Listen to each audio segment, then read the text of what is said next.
everybody, welcome back to the channel. This is MTG Ghoul Dude. Today I'll be taking y'all through my Lurrus of the Dream Den deck.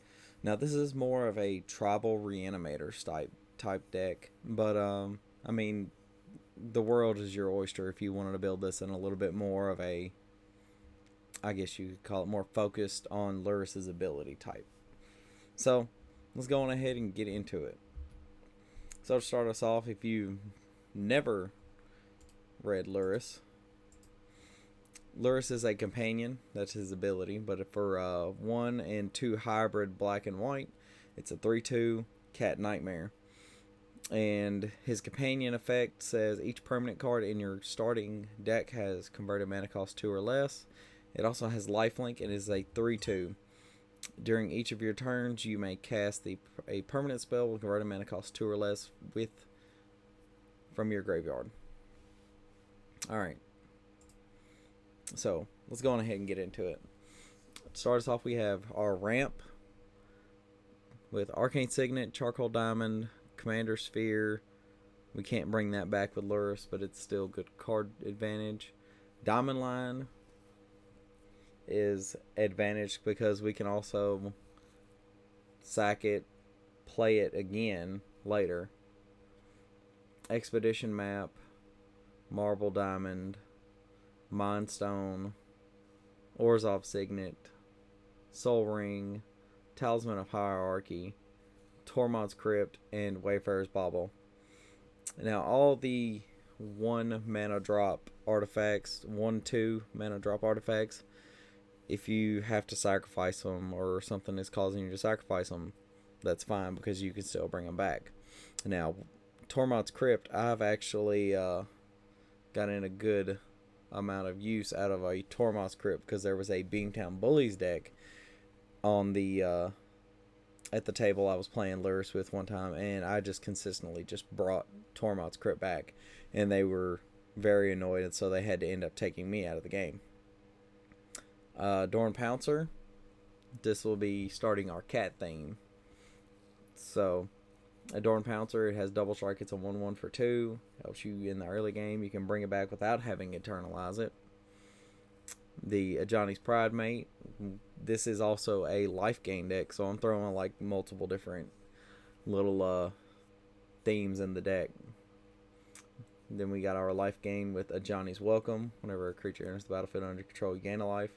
And that tandems really well with the Cleric class right here. It's if you gain a life, you gain that much more life +1. But if you have it at level 2, whenever you gain a life, put a counter on a creature. And then we'll continue with the +1/+1s with the Basri's Acolyte. When it enters, you put a counter on each of up to 2 target creatures you control. And then, of course, I am the Ghoul Dude, so I did have to have some zombie in the deck. That's actually going to probably be a rolling theme with some of my decks. You'll see that even if I'm not playing a zombie tribal deck, I will try to slide in a zombie or 2 in the deck. But this is just annoying because when it dies, target opponent discards a card at random, and then you'll just sack it, play it with Lurrus. It's actually pretty decent. Cauldron Familiar, it does have that you can sacrifice it and bring it back and lose a life.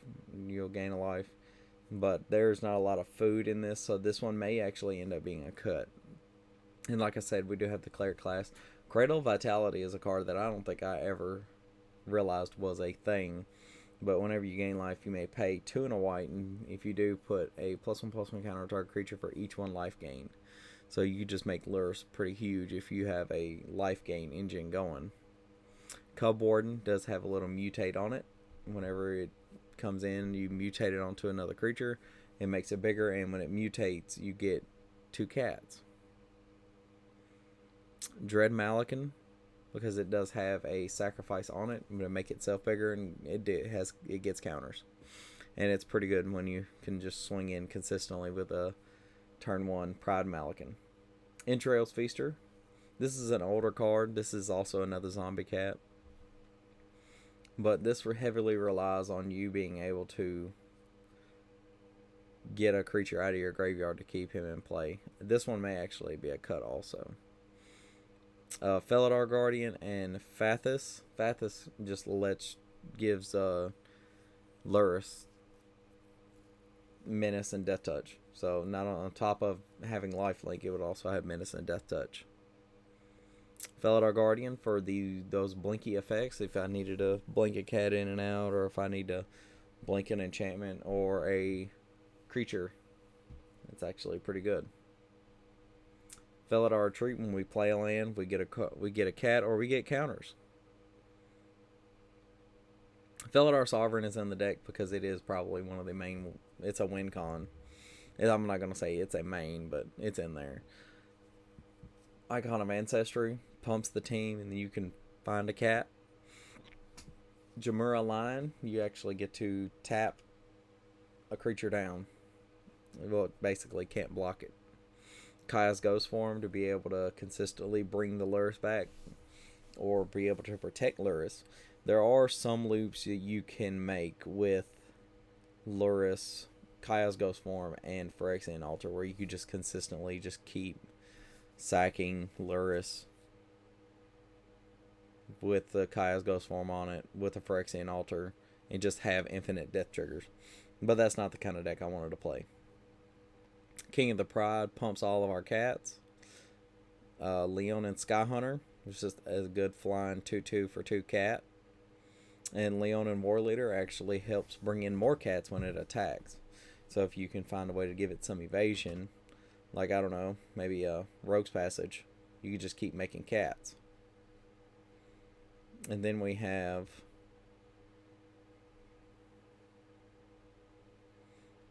Lion Sash, because that's actually pretty good for helping remove opponent's creatures from the graveyard.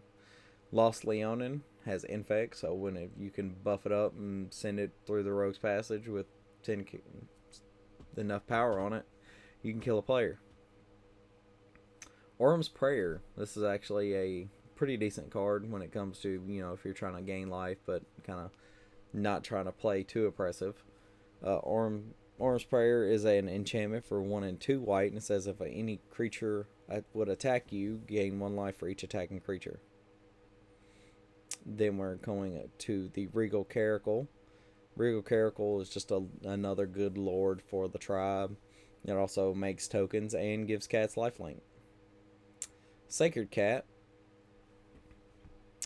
just a good 1/1 for 1 lifelink, and you don't have to embalm it with Lurrus. Silver Coat Line, 2/2 for 2. It's pretty good when it comes out early. Skyhunter Skirmisher has flying at double strike, so if you can find a way to just pile on those +1 counters on him, you can have a pretty good time in the air. And then we have Twilight Panther. It actually has the ability to gain Death Touch until end of turn. And now we'll go into our card advantage. So Behold the Beyond is one of the cards that's just like really just throwing this deck over the top for its mana curve. But this is just really good for this deck because we are trying to find better cards, and what better way than just, alright, I'm ditching my hand to find removal, and now I have tons of stuff in the graveyard. Buried Alive is also one of those, hey, I can find something and put it in the graveyard and be fine. Can't Stay Away is a reanimator spell, except it exiles it, but that's fine. That's better to be used on like a embalmed, a creature you're not worried about coming back or it died. Discerning Taste is helps you filter through your draws at 4 at a time, and it's also filling your graveyard up. Mishra's Bauble, sack it, look at a top card of target player's library. Most of the time I'm just doing this to myself, so I could just be like, yep, no, I don't want to draw that. And you draw at the beginning of the next end step. Necropanther allows you to return a converted mana cost 3 or less. If you look at it, we do actually have a lot of low-powered, low-converted mana cost creatures.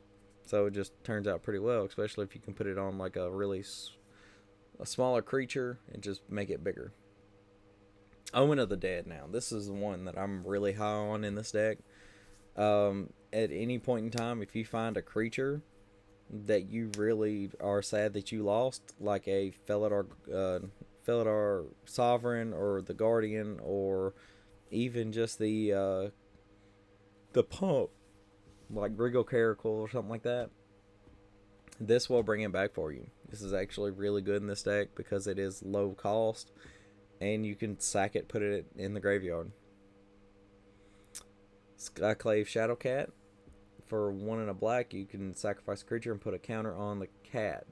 This synergizes with the +1/+1 theme of the deck because it allows you to draw whenever your +1/+1 creatures die. Spare Supplies. This is a more budget form of like a card draw effect where you just do it over and over again, kind of like the Mishra's Bauble.